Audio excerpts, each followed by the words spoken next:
Namaskar to my viewers and listeners. I am Dr. Priyanka Suryavanshi, working as Assistant Professor in Department of Home Science at Khwaja Moinuddin Chishti Language State Government University, Lucknow. So this presentation is related to the paper Infant Stimulation being taught in MA second semester of Human Development and Family Studies. In this presentation, we'll be discussing about cognitive development during the phase of infancy. In our earlier presentations, we have discussed physical development. And as we have discussed, physical development is often being observed and noticed by parents and caregivers because physically we can observe the increase in weight, height, or even the basic reflexes can be observed. But often what is overlooked is cognitive development during this phase, which is equally important. Cognitive development. As the infant is developing physically and being observed, cognitive development also takes place, which could be understood with careful observations. Infancy is the time of brain wiring as number of connections are formed between neurons and also between brain and body. So this is a phase in which number of synapses or these connections are being formed in the brain. So with good stimulation, proper stimulation, these formation of synapses is encouraged. As these thousands of connections are being formed in the brain, they also get eliminated or the process of pruning takes place. So it is important that the stimulation that we are giving are repeated. So these bonds are formed, these connections are formed for a little of permanent nature. So the phase of infancy is quite very important for cognitive development as this brain wiring is taking place, which we have discussed in our earlier presentations also. Now let's see this phase of cognitive development that takes place during infancy from the view of Piaget. So we have one of the popular theories given by Piaget of cognitive development, and he explained or this cognitive development during infancy period in his stage that was called as sensory motor stage. So basically in this stage, Piaget has explained that the cognitive development is focused or dependent on the sensory understanding of infant about his or her environment. He explained that newborn infants interact with environment firstly with involuntary actions, example reflexes, as they don't think for it. In this process, they start interacting to the environment with sensory abilities of sight, hearing, touching, tasting, smelling, and exploring their environment. Thus, their understanding of environment depends on senses and motor abilities. Movement attracts infants and they observe movements to explore and understand environment. Two important steps takes place in this duration. That is, first, their activity, which was reflexive and on insight, slowly turns to be goal oriented as they start understanding the relationship of their actions and the effect that it is causing on the environment. Their little activities becomes goal oriented. And secondly, the important change that takes place is object permanence. In the starting, infants think that whatever exists for the time they're seeing it, and once it disappears from their vision, it doesn't exist. But slowly they understand that whatever matter they're observing doesn't extinct, but is there maybe at some other place. So that object permanence comes in them, and with these two things, having goal oriented actions and object permanence, their ability to understand whatever matter exists remains in environment, it makes their understanding more complex, more sophisticated, and more developed to understand environment. Thus, this development of these two abilities, cognitive development advances. Further, Piaget had divided his sensory motor stage into 6 substages, and we'll be seeing these 6 substages in detail. The substages of sensory motor stage are the first one is reflexive activity, second one is primary circular reactions, third one is secondary circular reactions, fourth one is coordination of secondary schemes, then the fifth is tertiary circular reactions, and the last one is beginning or representational thought. Let's start with the reflexive activity, which is the first substage from birth to 1 month when the neonate doesn't understand interaction with the environment. The interaction is reflexive and depends primarily on insight of the infant. Examples: sucking reflex or rooting are involuntary reflexive reactions to stimulus rather than intentional. So this is the first phase of substage of cognitive development in infancy.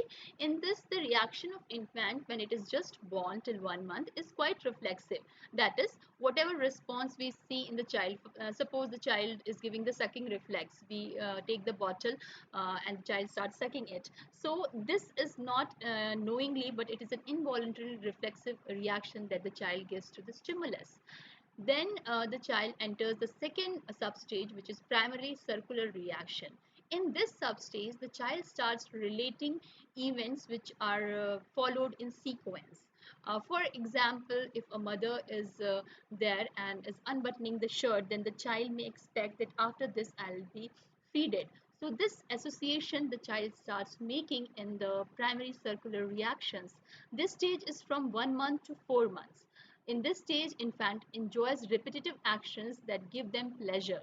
They, for example, even if we are giving any object or maybe our finger or hand, the child would start sucking that thing because the feeling of sucking gives them pleasure. So they start repeating their actions and responses which give them pleasure.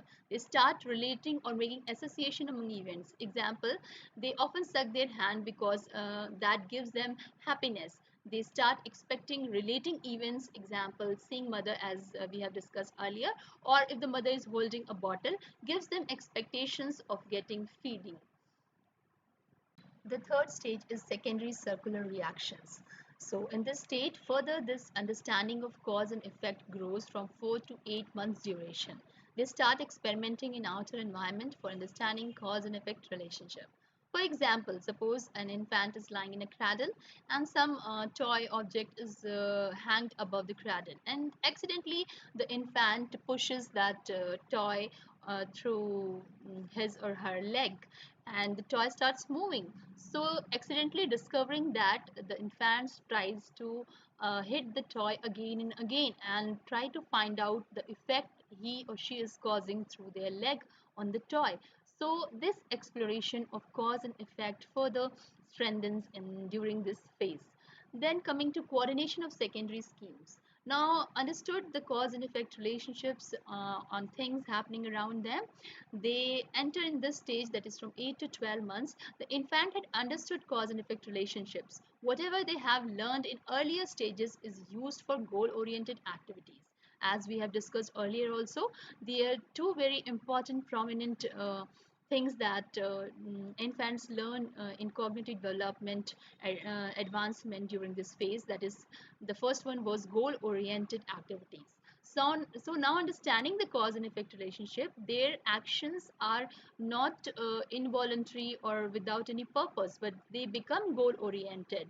When they do a thing, they have a reason inside their mind that they want to put this effect or see that effect in the environment. They start imitating others. Example, if someone is laughing, clapping, or hiding, they try to copy that activities. A very common playing thing of parents with their infants is they hide under a cloth or the patta, and the child also starts peeping and doing the same thing that the parents are doing while playing. So copying becomes common, imitating others.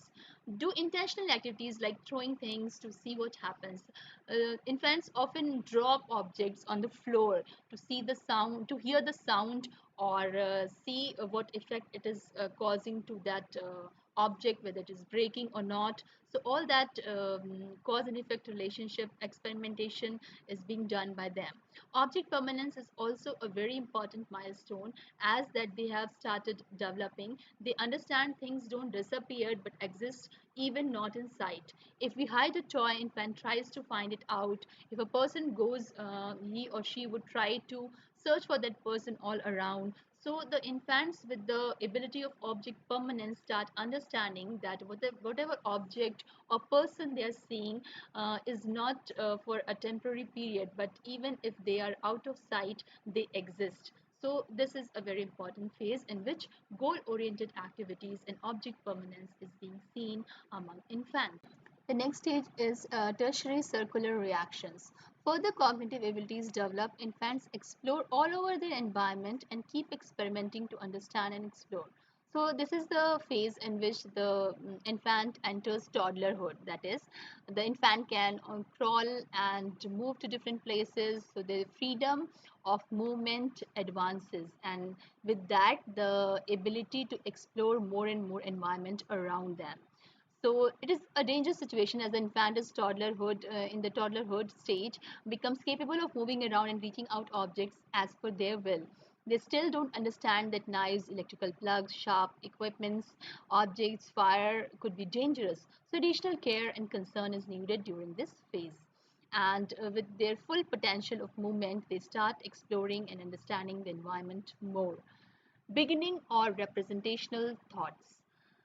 From 18 to 24 months, infants enter a stage where schemas or representing images or pictures are stored in their mind. So, with all above stages experiences, whatever they have observed, they start making schemas of that processes or objects in their mind. They start creating general images of different things, understand patterns of routines, and slowly categorize things. Cognitive development further goes through equilibration. It is a process in which schemas, that is knowledge about things and process, is formed. Further assimilation and accommodation takes place and child tries to balance between these processes. Assimilation is adding new knowledge in already stored knowledge in the form of schemas, and assimilation is storing a new idea or changing pre-existing knowledge. Child Development by Laura E. Berg is a very nice book that will be covering cognitive development in infancy in a quite nice manner. Also, the Piaget theory. So, students can refer that book or take it as suggested reading. And these are the other links related to the book topic where a lot of information would be there. So, if students want, they can go through these links and read it. Thank you.